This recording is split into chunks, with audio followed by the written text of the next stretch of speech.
Hola, buenos días. Hola, profe. ¿Cómo estás, Paula? Bien. Hola, Qué profe. bueno. Hola, Hola, profe, Juan, buenos días. Sofía, Ana.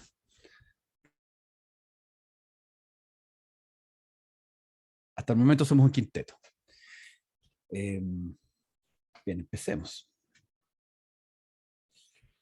Estamos hoy día entonces en una clase que se trata de los aportes de la psicolingüística a traducción, parte 2. Entonces, como tal, vamos a revisar a otros conceptos que son fundamentales, que tienen relación con bilingüismo, multilingüismo y los métodos para aprender y o enseñar lenguas. Ahora, ¿por qué nos metemos en esta dimensión de la lingüística o psicolingüística y qué tiene que ver con la traducción? Bueno, de eso se trata la clase de hoy, poder dilucidar esos aspectos y que ustedes puedan ajustar esos aspectos a la sección del proyecto final sobre el cual vamos a trabajar desde ya el día lunes, así en pleno. O sea, vamos a empezar a trabajar el proyecto el día lunes.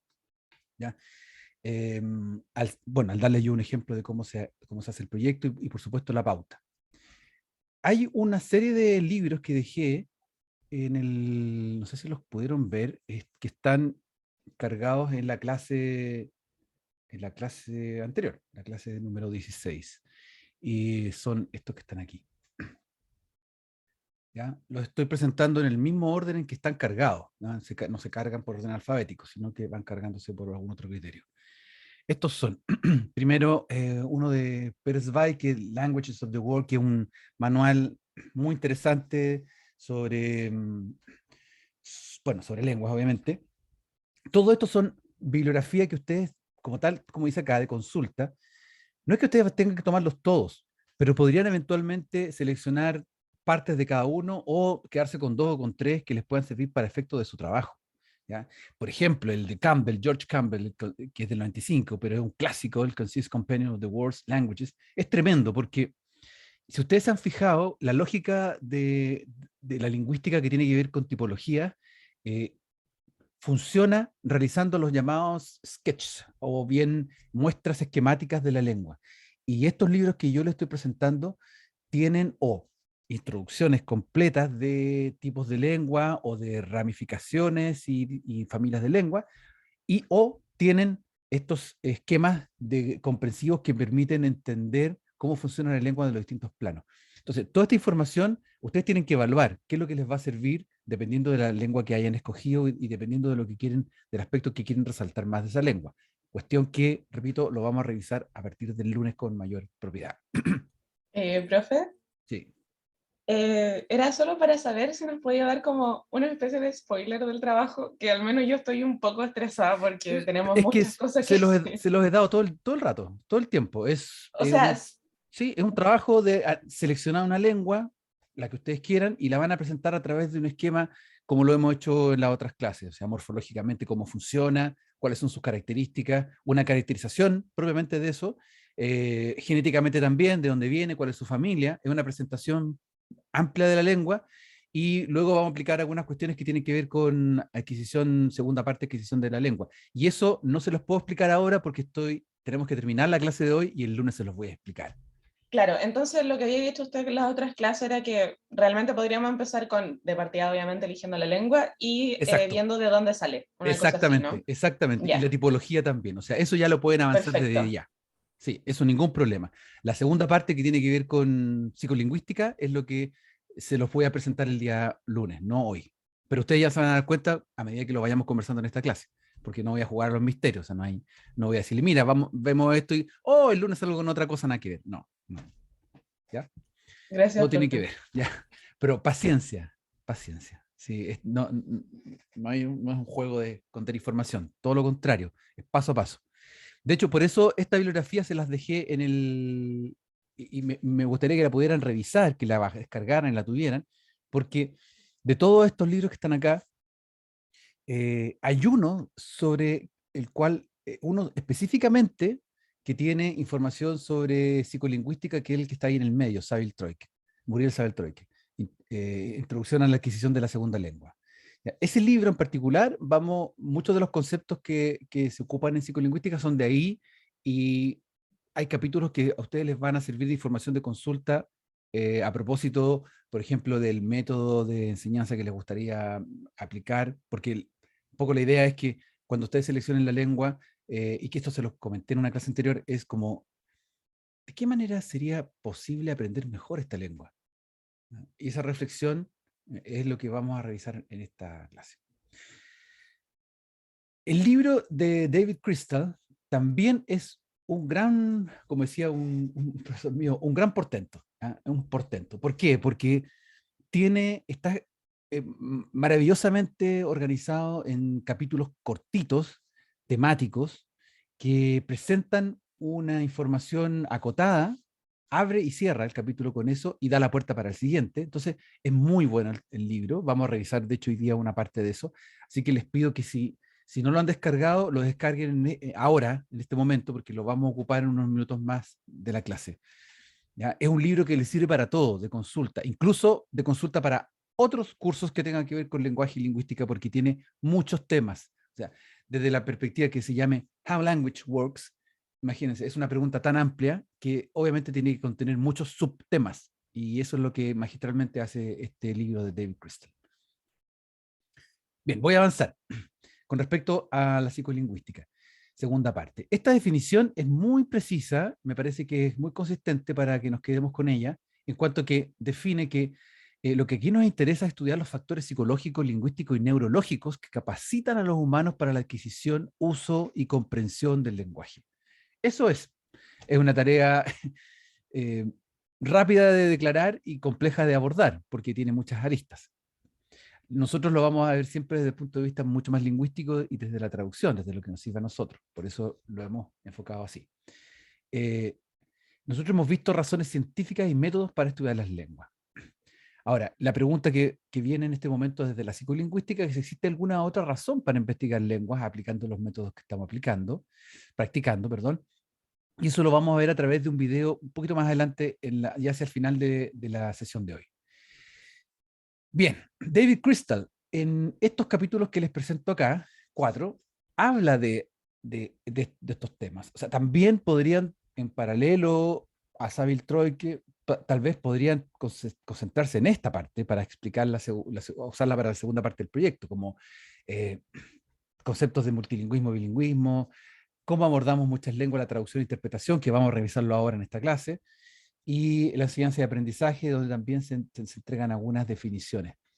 Insisto que este libro es muy bueno porque es corto y muy preciso y la información es acuciosa, no es un resumen de. Bien, el primer capítulo que nos interesa a nosotros es el 63, donde se habla del multilingüismo y bilingüismo a través de 4 preguntas. ¿Qué es lo que es? ¿Qué es lo causa? ¿Qué es ser bilingüe y por qué? ¿Qué es y cómo funciona el cambio de lengua? 3 razones. Y el concepto del Dorman Bilingual.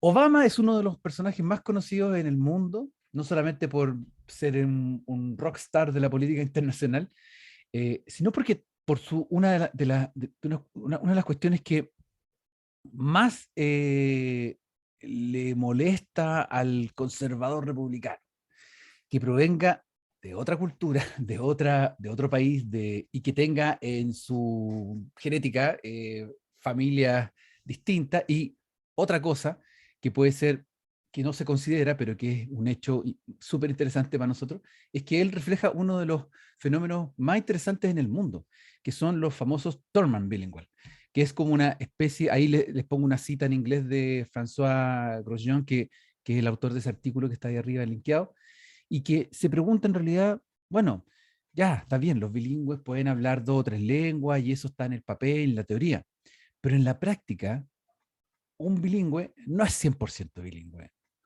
por distintas razones, no pero no por una capacidad neurológica de aprender más lenguas, sino por la necesidad del contexto. Y pasa que Obama no sé si vieron ustedes, bueno, lo mismo, si no vieron, les cuento, hay un momento en que él va creo que a su pueblo natal, y habla un par de palabras en una una de las dialectos vertientes del indonesio. Y lo habla y es como un poco obviamente para acercarse a la comunidad, pero no es que él hable fluido, o sea, debe hablar a un nivel, pero ya con el tiempo y con la lejanía, no es una persona que hable todos los días. Entonces, el fenómeno del bilingüismo tiene que ver mucho con personas que son capaces de hablar eh, o tal vez comprender, comprender y escuchar bien una lengua, que es la lengua número 2, la lengua 3, pero no son capaces de fluir 100% en un habla de esta segunda lengua. Así que el fenómeno del bilingüismo, multilingüismo, tiene que ver con eso. Miren, acá hay algunas cosas que quiero mostrarles que son, las tomo de Crystal de manera muy sucinta. ¿Cómo funciona el multilingüismo? Tiene que ver con algo mucho más macro, o sea, tiene que ver con todos estos elementos que son, no sé, movimientos políticos, religiosos, culturales, desastres naturales que nos obligan a movilizarnos de un lugar a otro. Afortunadamente en esta parte del planeta no tenemos desastres naturales, tenemos terremotos a cada rato, ya, pero casi que es parte de nuestro, de nuestro día común. Pero hay otros lugares del planeta en donde todos estos fenómenos se dan de manera mucho más potente y generan fenómenos de multilingüismo. Diferente del bilingüismo, que funciona, eh, digamos, a una escala distinta, una escala social y una escala individual. Eso es bien interesante porque no es obligado, como el caso del multilingüismo, que muchas veces las personas tienen que hablar distintas lenguas por estas razones que están en la izquierda. Acá no, acá nos encontramos en en el bilingüismo con una persona, como les venía comentando, que necesita o está, viene de o va a dos comunidades que están cerca, digamos, por el tono de su vida personal. Así es que esa diferencia es fundamental.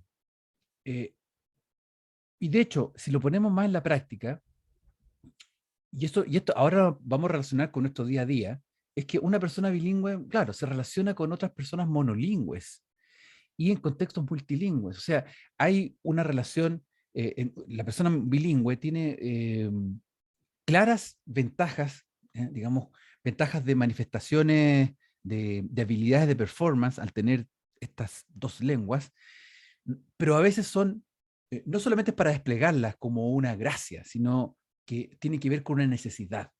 Y esas necesidades, aquí yo puntualizo varias alternativas, tienen que ver, por ejemplo, cuando coexisten distintas lenguas en una comunidad, cuando se quiere marcar una identidad cultural. Y esto es súper interesante porque hoy en día, en nuestro contexto eh, americano, digo americano en nivel completo, porque americano tenemos las lenguas amerindias. Las lenguas amerindias son las lenguas originarias desde Alaska hasta Tierra del Fuego. Se les llama así las lenguas amerindias.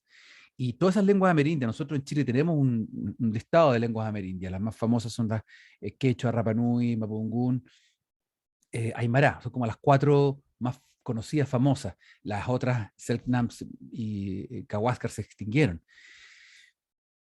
Hoy día lo que se habla mucho de la identidad cultural es que permitiría, ¿eh?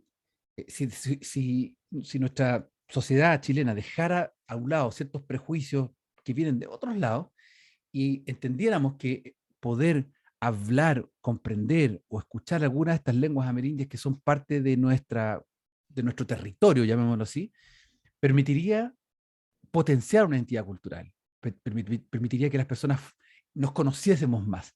Entonces, el hecho de la misión del bilingüe o la misión de conocer otra lengua, no solamente va a tener que ver con que yo nací en otro país y me cambié, y por ese cambio ya manejo dos lenguas.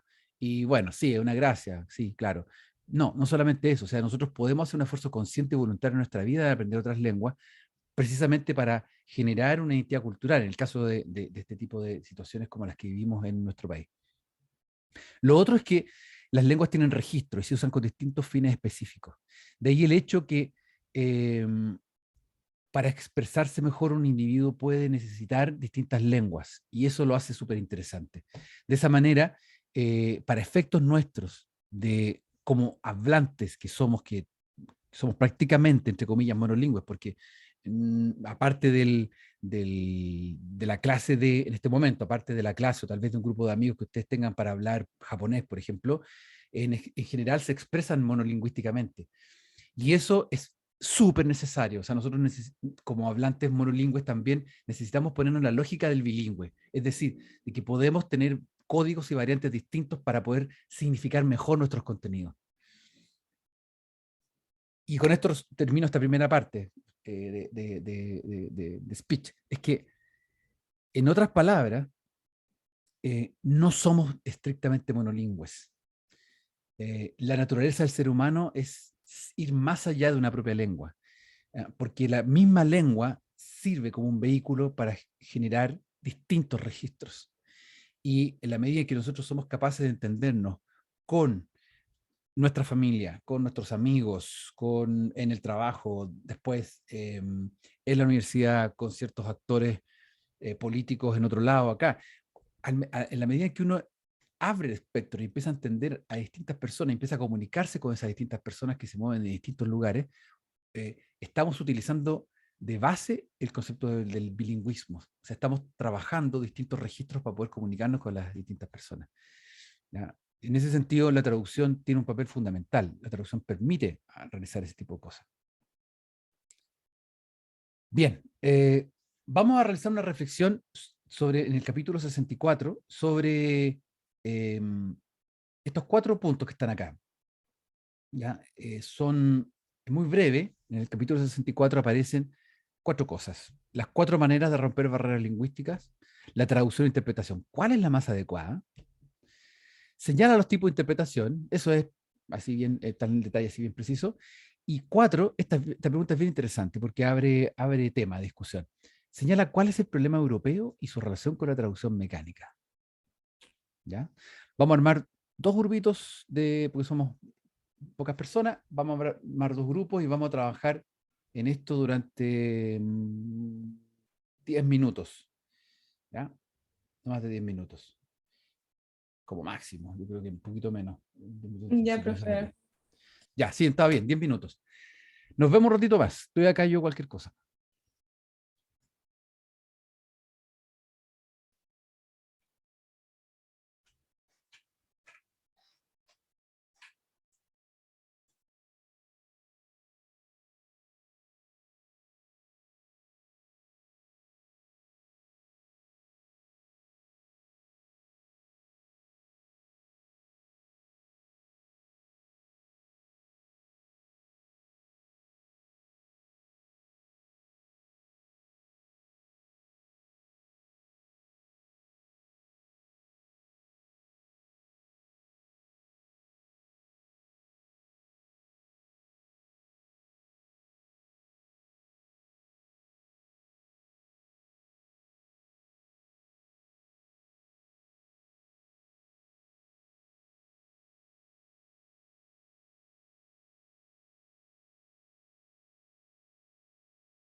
Ya, estamos de vuelta, ¿cierto?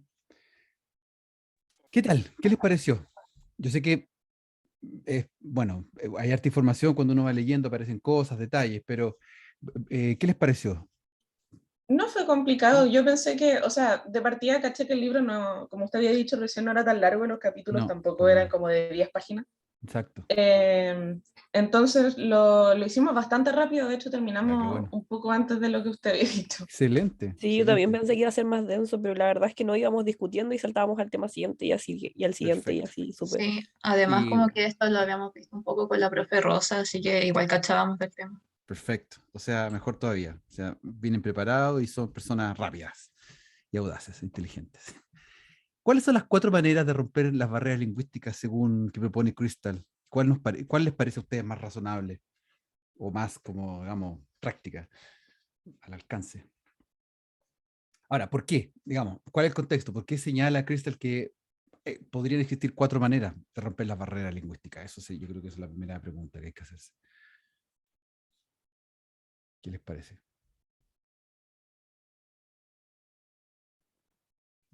¿Mm? Javiera, Paula, Sofía. Pero profe, que estoy releyendo esa parte. Ya.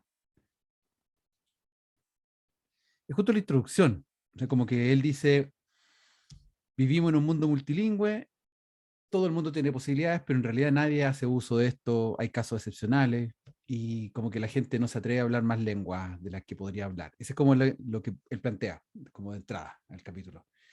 Eh, ¿Qué podríamos hacer para empezar a romper eso?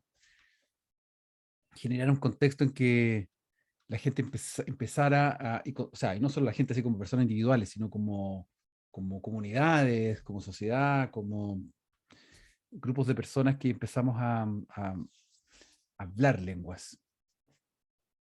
O que pudiésemos meternos en internalizar esto de que las lenguas es algo natural, algo propio del ser humano. Y de hecho es tan Bueno, específico. sí, introduce después de eso estas las 4 maneras de romper con las barreras de idioma, igual son como dos al menos las encontramos como medias extrañas, pero Raras, serían, sí. sí, serían aumentar el número eh,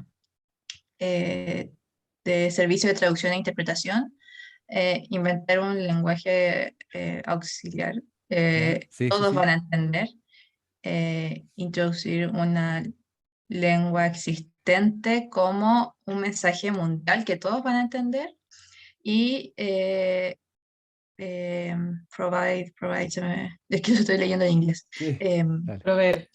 proveer Ujú. una mayor motivación y más oportunidades para aprender lenguas extranjeras. Al menos yo creo que esa es como la más que se puede lograr junto con la Claro. primera. Ahora, las 4 se han implementado, eso es lo más loco de todo. Las 4 suenan, un par suenan un poco más raras, pero las 4 se han implementado y se han hecho por algunas Claro, de razones. hecho, Claro, Paula creo que mencionó un idioma que estaba sí, tratando de hacerse el universal. Esperanto. El El Sí, el Esperanto Esperanto. fue Esperanto. una de las ideas de que Exactamente. debería haber sido un idioma universal. Y Claro. técnicamente la tercera también, porque por ejemplo es lo que nos pasa con el inglés en todo el mundo aprende inglés. Sí, Claro, exactamente. inglés o chino son como los que están pioneros en este aspecto. ¿Inglés o chino? ¿Sí? Sí, últimamente un montón Sí, de gente ha empezado a aprender chino porque, exacto. Sí. como se dice, también creen que va a ser el nuevo idioma como internacional. Sí, exactamente. Yo en la clase anterior les comentaba que hace 20 años atrás, aquí en Chile, yo me acuerdo que hubo un boom, pero un boom del chino. O sea, la gente, todo el mundo quería aprender chino. Fue algo súper raro. Y la gente que trabajaba en comercio internacional estaban todos estudiando chino. O sea, era una cuestión tremenda, tremenda. Después pasó algo que los chinos que llegaron acá venían hablando inglés. Entonces, como que hay que vender inglés mejor. Y fue como marcha atrás.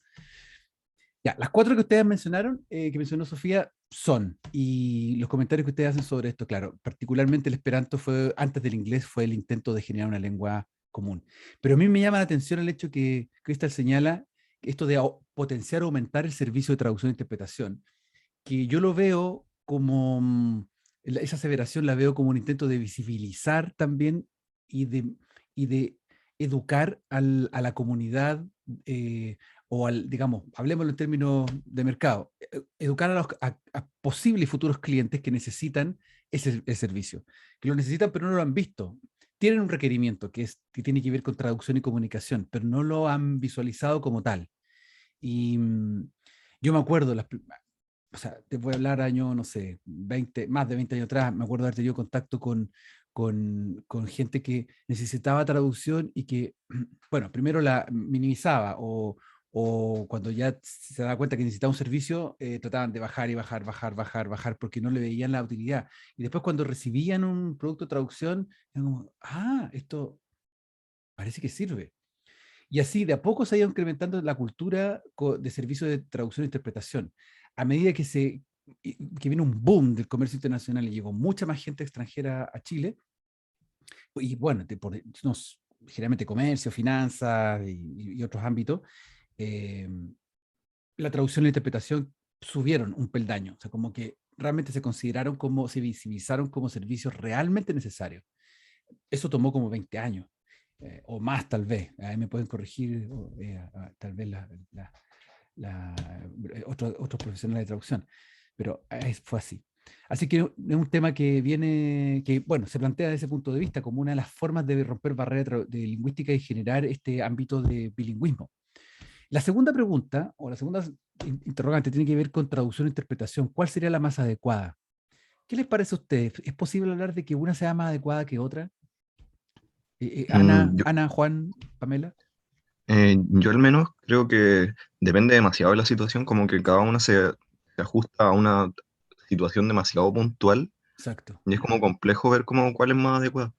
Pero igual estábamos conversando que quizá el tema de la interpretación podría ser algo que se podría como acoplar más como a lo cotidiano, como al día a día, porque es como algo inmediato, no es como que haya un Sí, tiempo de espera de por medio. Pero es como claro. para buscar una quinta pata al gato, por así decirlo, porque igual creo que las dos son demasiado específicas Mm, para alguna situación específica. sí, sí. Exactamente. Y tal como tú mencionas, la interpretación tiene que ver con una performance ahora, aquí y ahora, ya. Es una asesoría de un profesional que conoce perfecto la lengua y que además, y eso no se visibiliza, pero los intérpretes, yo sé y las intérpretes que he conocido, que conozco, que trabajan, se encargan mucho de generar una posición de trabajo de ser necesarias o necesarios como intérpretes porque se empiezan a especializar en ciertos temas y las llaman constantemente porque ya viene una conferencia tal cosa y necesitamos que tales personas sean entendidas por toda la audiencia. Obviamente tenemos que contratar a ella, porque ellos son los expertos. Sí funciona. La traducción tiene que ver más, yo lo veo más como una, ¿sabes? Como una asesoría más comunicacional. Yo sé que interpretación es lo mismo, que también tiene que ver con comunicación, pero a ver si me explico. La interpretación es como el aquí y ahora de un asesor en lengua que conoce registros y es experto en temáticas y esa persona, bueno, obviamente tiene un grado de expertise que no cualquiera tiene, así es que no cualquiera lo puede hacer. El traductor también tiene un grado de expertise, pero tiene un grado de expertise distinto porque ve como big pictures, o sea, recibe un documento, pero además no recibe un documento, sino recibe un requerimiento, una expectativa, una ansia de que el cliente lo que quiere es algo para un alguien y lo quiere de una manera especial y empieza a adornarlo y la cosa empieza a crecer. No es la interpretación del aquí y ahora, es la traducción es un producto más completo, en el sentido de que tiene mucho más procesamiento necesito sentarme, escuchar, tomar nota de un requerimiento, analizar el texto, hacer la traducción, verificar los contornos de la traducción, verificar cuáles son los elementos que están circunstanciales o contextuales que tienen que ver con los destinatarios y con dónde está esto metido. Entonces, se transforma más en una asesoría comunicacional un poco más amplia. Sí, claro, en nuestro grupo habíamos comentado el tema que toca el libro, decía que la traducción también era un poco más exacta, porque precisamente tiene tiempo como para, no sé, marinar el tema. Exacto. Y se Exactamente. crea el resultado un poquito más, tal vez un poco más exacto que el de la interpretación que se hace en el momento. Es versión 1 final. La interpretación es versión 1 final. La Claro, traducción tiene varias versiones Incluso uno bromea siempre como que ahora sí que te mando la versión final, final, final, final, final, final. ¿Ya? Es como esa locura de la perfección, de que pasan y pasan las versiones. Y bueno, y uno con los clientes tiene que siempre negociar que son 3 versiones y nada más, pues la tercera es la final. Y hay que cerrar, siempre hay que cortar en algún momento. O sea, teóricamente uno podría estar toda la vida haciendo un texto y así, bueno, así viviste y moriste en ese texto. O sea, no puede ser.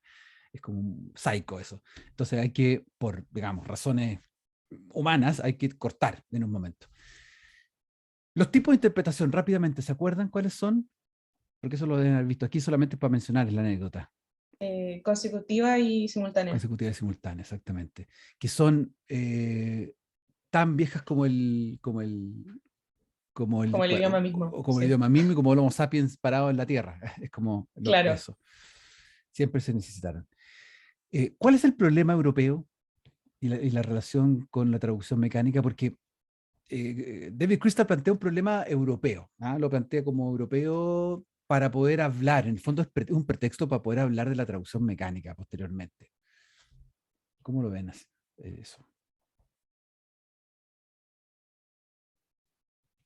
Era que la cantidad de idiomas con los que se trabajaban pasó de 11 no me equivoco, a más de 20. Claro. Entonces no había como la cantidad suficiente, la cantidad de traducción que debía hacerse aumentó también, como la cantidad de páginas que debían traducirse y la cantidad de intérpretes tampoco daba basta, entonces se tuvo que establecer como que si no hay intérprete para el idioma, establecer como un idioma común que era el inglés. Exacto. Exactamente, eso se llegó a eso. Y entonces, esta problemática nos generó una gran necesidad de traducir y traducir y traducir y traducir y traducir. Y llegamos a traducciones mecánicas. ¿Se han fijado que cuando ustedes se compran cualquier producto, cualquier cosa, especialmente si no es europeo ni es por estos lados americanos, y es exclusivamente chino o taiwanés o coreano, lo que sea, o no sé, de Asia Central, no sé, viene traducido como en 20 idiomas la cosa. Y ustedes abren un documento con una instrucción que viene en 20 idiomas. ¿Son las traducciones perfectas esas? No. ¿Serán traducciones hechas? ¿Alguien se sentó a hacer la traducción? De hecho, ayer me salió como una publicidad que estaba claramente traducida por un traductor mecánico, que yo no entendía nada, que Claro. así como, pero ¿qué está pasando? ¿Qué me está diciendo? ¿Y por qué me sale esto a mí? Yo al principio pensé que era como un video chistoso, pero era publicidad, era real. Era real, sí. Bueno, basta con que uno vaya en el folleto, vaya a la versión en español y se van a topar, la evidencia va a aparecer, se van a topar con unas frases extrañas, con unos arreglos, unos acomodos extrañísimos en alguna parte de esa. Son muy pocos estos tipos de textos y con 20 traducciones que vienen, que el español viene correcto. Y ahí uno se da cuenta, obviamente, si en el español está pasando esto, quizás esta versión, la traducción al turco, al ruso que viene acá, o esta traducción al árabe, quizás con cuántos errores vendrá. O sea, es cualquier cosa. Bueno, la traducción mecánica entonces es un tema interesante porque eh, si bien surge la Segunda Guerra Mundial por una necesidad de traducir los códigos secretos, de eso les voy a hablar en la charla ya como charla estoy pensando en lo de Mark Baker que está pendiente. Bueno, en la Segunda Guerra Mundial aparecen los codebreakers que lo que hacen es estar todo el tiempo traduciendo rápidamente y generando también métodos para traducir más rápidamente aún, y empiezan a aparecer como aparece la computación, aparecen esta síntesis de matemática, lingüística e informática. Crystal declara al final, en las últimas líneas de esta parte, que no ve aún que la traducción mecánica pueda doblegar la traducción humana porque aún el valor de la traducción tiene que ver con la precisión lingüística. O sea, eso nos salva todavía como seres humanos. Y eso es lo interesante de esa parte. Bien, yo les voy a dejar esta presentación, no se las voy a comentar, ustedes la van a leer. Aquí está el personaje al que alude al principio David Crystal, que es el famoso cardenal, que quién sabe si será cierto o no, pero se dijo siempre que este cardenal fue el mayor lingüista políglota de la historia documentada. ¿Ah? No sabemos si hay otro que no esté documentado. Lo más probable es que haya varios más, pero el único documentado. Ya, me voy a saltar esto porque es parte de la conversa y de lo que ustedes vieron en el capítulo, ¿ya? Y voy a pasar a... ni siquiera alcanzo esto. Este lo vamos a ver. A ver qué dice. Estas traducciones que hacen que te cuestiones si se dio una CB porque realmente no se entiende nada. Ah, ¿a qué te refieres con eso, Pamela? Traducciones automáticas que realmente no se entiende qué está pasando y no sabes como si realmente uno es tonto y no está entendiendo, pero es que está tan mal como estructurada a veces que es como que quizás me está dando una CB, no sé. Ah, claro, ya. Bien, miren, voy a dejar el video que les voy a mostrar, se los voy a mostrar en la próxima sesión mejor. Más ad hoc al proyecto que vamos a revisar a partir del lunes. Les cuento, entre paréntesis, que ahora al finalizar la clase yo les voy a mandar un correo con un Excel para que ustedes se inscriban como las parejas de trabajo y se inscriban en las fechas si ustedes quieren e inscriban la lengua de estudio. ¿Ya? Este es el juego de la interferencia. Con esto vamos a terminar la clase.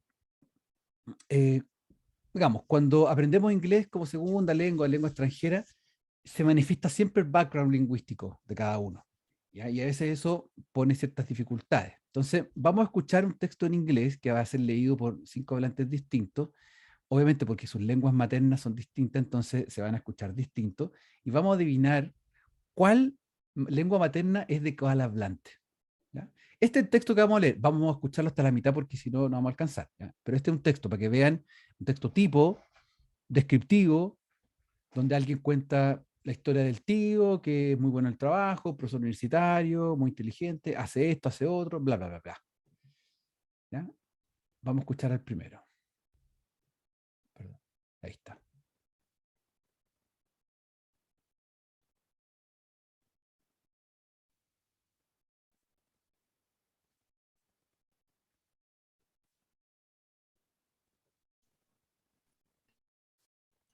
Profe, deberíamos No, estar escuchando. sí, me di cuenta que no Eso. se Last escuchó nada. Thursday, Me di for cuenta. example, during Lo a que trip pasa es to que London on cuando uno vuelve de los rooms, se va al, Sí. desetiqueta la casilla de Share Sound. Speaker sí. number 5. My uncle John Smith has a very good job. He's a university professor, actually, and very intelligent. But the strange thing is, he's always losing things. It's quite extraordinary. Last Thursday, for example, during a trip to London on business, he accidentally left his umbrella on the train. It must be the 6th time he's lost that same umbrella. It's a rather special one with red and yellow stripes, a present from his youngest daughter for his birthday 1 year. Anyway, the next day, as soon as he was free, he called at the lost property office to ask about it. Fortunately, it's the next street to his house. He's no stranger to the people there. They know him quite well. Ya, hasta ahí. Vamos al siguiente.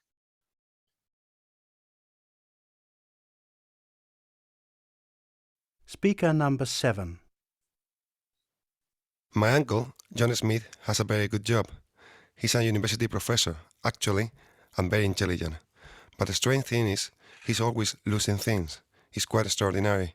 Last Thursday, for example, during a trip to London on business, he accidentally left his umbrella on the train. It must be the 6th time he's lost that same umbrella. It's a rather special one, with red and yellow stripes, a present for his youngest daughter for his birthday 1 year. Ya, vamos al otro. El siguiente, el hablante número 11. Speaker number 11. My uncle, John Smith, has a very good job. He's a university professor, actually, and very intelligent. But the strange thing is, he's always losing things. It's quite extraordinary. Last Thursday, for example, during a trip to London on business, he accidentally left his umbrella on the train. It must be the 6th time he lost that same umbrella. Ya, tenemos 3 hablantes distintos. Quizás qué lenguas son las que provienen estos hablantes. Quizás cuál será su lengua materna. Vamos a ver este otro hablante, de dónde proviene su Speaker lengua number 13. materna. My uncle John Smith has a very good job. He's a university professor, actually, and very intelligent. But the strange thing is, he's always losing things. It's quite extraordinary. Last Thursday, for example, during a trip to London on business, he accidentally left his umbrella on the train. It must be the 6th time he's lost the same umbrella. It's rather a special one with red and yellow stripes, present from his youngest daughter for his birthday one year. Anyway, the next day, as soon as he was free, he called at Lost Property Office to ask about it. Fortunately, it's the next street to his house. Ya, vamos al siguiente. Vayan, anotaron, ¿cierto? ¿Cuáles son sus...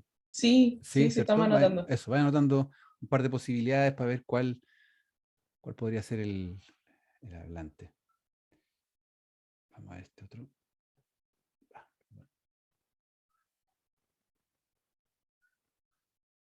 Ahí está. Speaker number 16. My uncle John Smith has a very good job. He's a university professor, actually and very intelligent. But the strange thing is he's always losing things.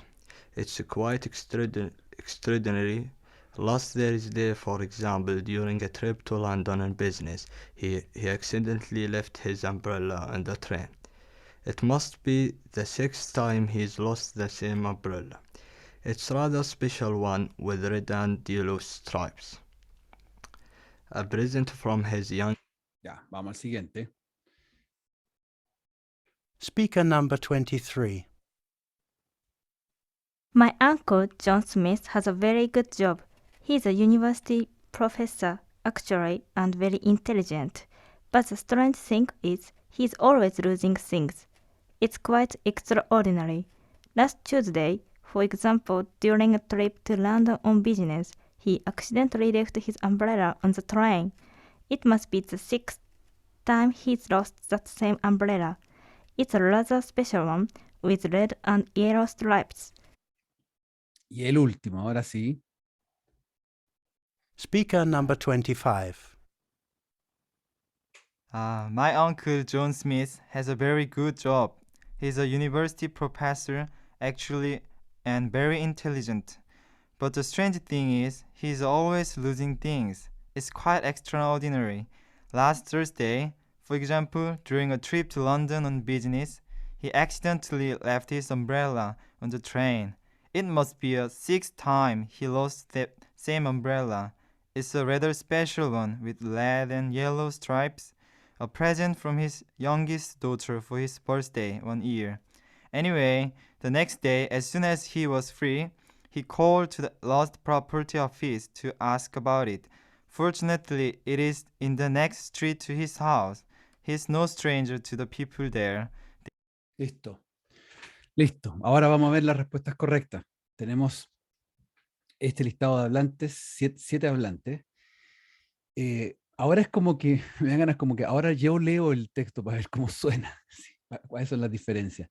¿Se fijaron qué interesante darse cuenta de que son hablantes que provienen de distintas, su background lingüístico es una lengua materna que tira muy fuerte la pronunciación y hace que se genere una especie de interferencia a nivel fonético, porque está todos los componentes morfológicos del inglés, pero hay una cosa muy tirante. El hablante número 5, llamémoslo, que está en la primera lista.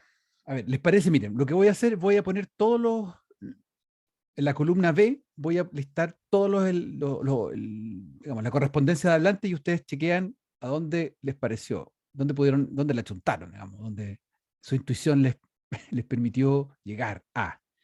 Estos son los hablantes.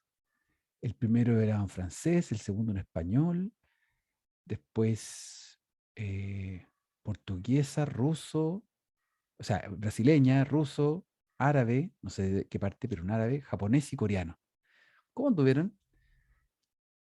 En la primera no me pareció francés. Yo hablo francés, soy bilingüe francés, de verdad, pero no suena así. Yo nunca escuché, porque tenía clases de francés, o sea, de inglés con francés en el colegio. Sí, es un francés, así, es un francés raro, sí, estoy de acuerdo. No es como el típico francés que uno nota que es medio extraño.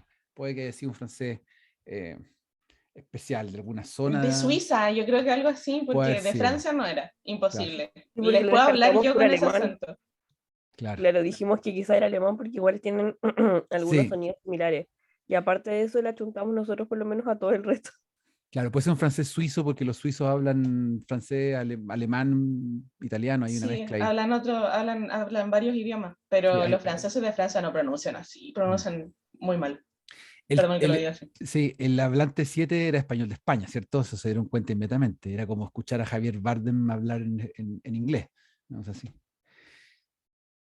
Y Ana dice la chuntar portugués y japonés. Ajá. Bien, pero súper bien, pues. El japonés, una niña japonesa era, ¿cierto? Se notaba.